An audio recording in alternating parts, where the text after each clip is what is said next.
Hello, you should know by now that I'm Ben, and we're going to talk about invasive species. So, what is the news on invasive species, and what in the world is bubble trouble? Because I honestly have no clue. Just kidding, yes, I do, because I looked this stuff up.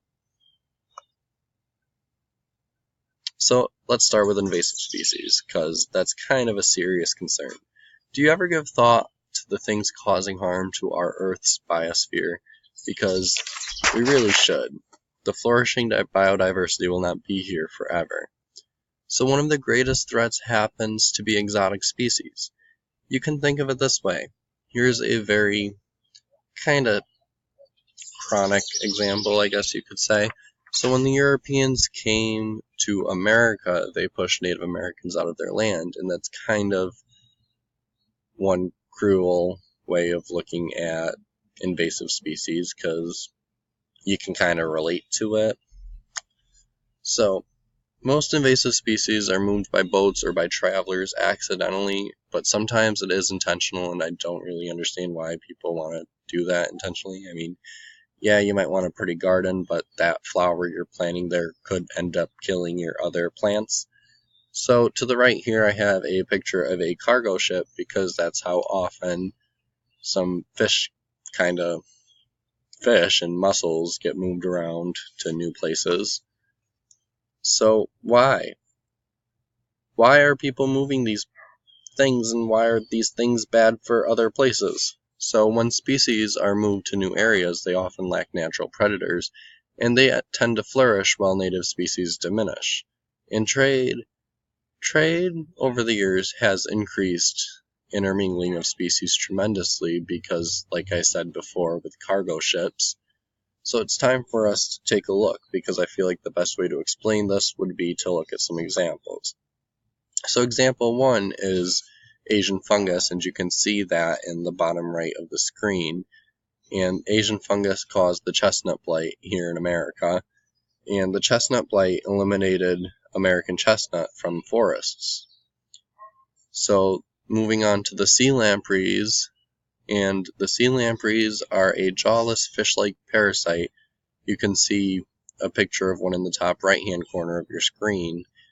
And these sea lampreys decimated populations of native game fish by kind of acting like a leech.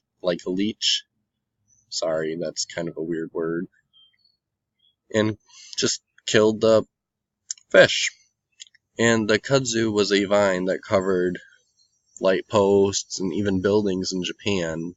The kudzu was actually brought to Japan intentionally to try and backlash some of the plants that were taking over Japan, and it just kind of made the problem a whole lot worse.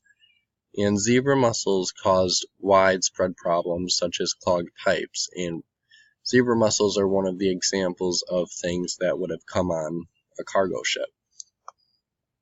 So moving on, what bubbles are in trouble? Because that doesn't make a whole lot of sense, right? So in places all over the Arctic region, especially in Siberia, frozen ground is thawing, people.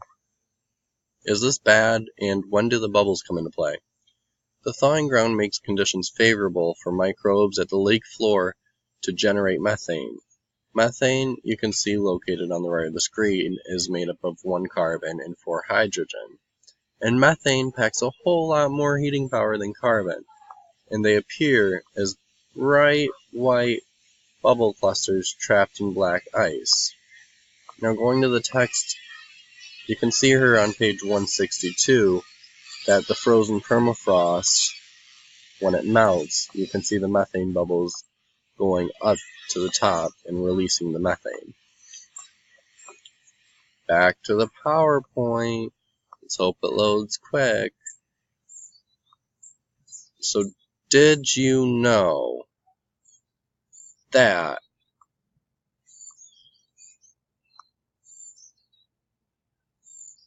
20% of Earth's land surface is permafrost, and GPS is used to map the locations of these methane bubbles that you can see to the left, the white clusters in that black ice. Look at them, all happy and bubbly. So furthermore, this does not have to be a bad thing. When methane's released, it contributes to warming the atmosphere, and that's good, right? The greenhouse effect. Think about it that way, people, because it's basically that, just a little more intense. And when the atmosphere is warmed, it then triggers more thawing, which is good because eventually no more methane will be released because it'll all be released. And when it's all released, maybe the world will even out in its temperatures. This could eventually result in substantial climate change for the better, people. For the better. So I have some questions for you. And most of these questions were taken right from the text on page 162. So the first question, what are the main differences between aerobic and anaerobic decomposition?